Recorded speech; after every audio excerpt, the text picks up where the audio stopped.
Si Vic Soto at Daryl Yap ay kasalukuyang nasasangkot sa isang legal na labanan na nakasentro sa pelikulang The Rapists of Pepsi Paloma.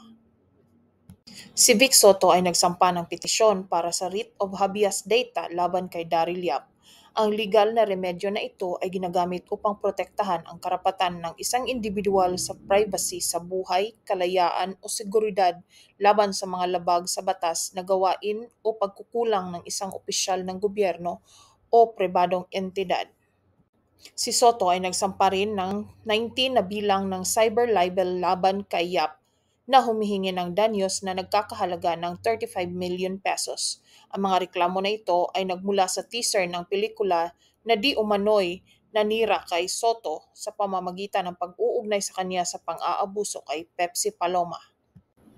Si Yap ang tumutugon sa petisyong habeas data na isinampa ni Soto.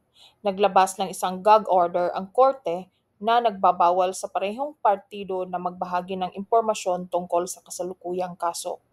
Nahaharap si Yap sa 19 na bilang ng cyber libel na isinampa ni Soto. Tinanggihan ng korte ang mosyon ni Yap na pagsamahin ang kaso ng habeas data at mga reklamo ng cyber libel dahil ang dalawang legal na aksyon ay magkaiba sa kalikasan, layunin, jurisdiksyon at pamamaraan. Ang ugat ng legal na labanan sa pagitan ni Vic Soto at Daryl Yap ay nasa controversial na teaser ng pelikulang The Rapists of Pepsi Paloma. Ang teaser na inilabas ni Yap ay tahasang binanggit ang pangalan ni Soto sa konteksto ng umano'y panggagahasa sa yumaong at aktres na si Pepsi Paloma.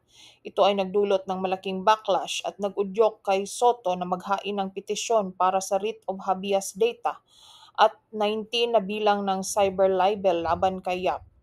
Ang pangunahing argumento ni Soto ay ang teaser at mga promotional materials ay hindi tamang ginamit ang kanyang pangalan at sensitibong personal na impormasyon na ayon sa kanya ay nagpapasama sa kanyang reputasyon at nagbabanta sa kanyang seguridad at ng kanyang pamilya.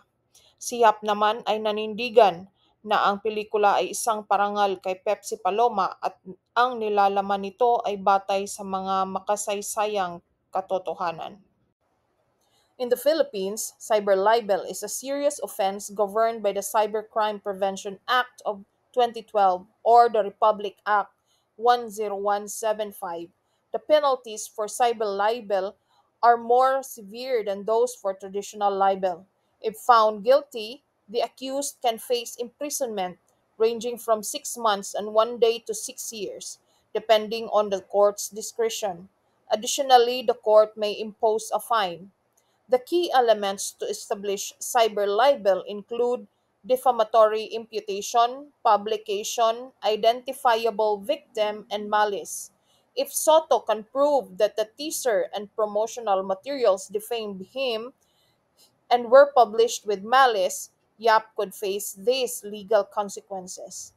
It's a complex situation, and both parties will need to present strong evidence to support their claims. Legal battles like this can be lengthy and emotionally taxing.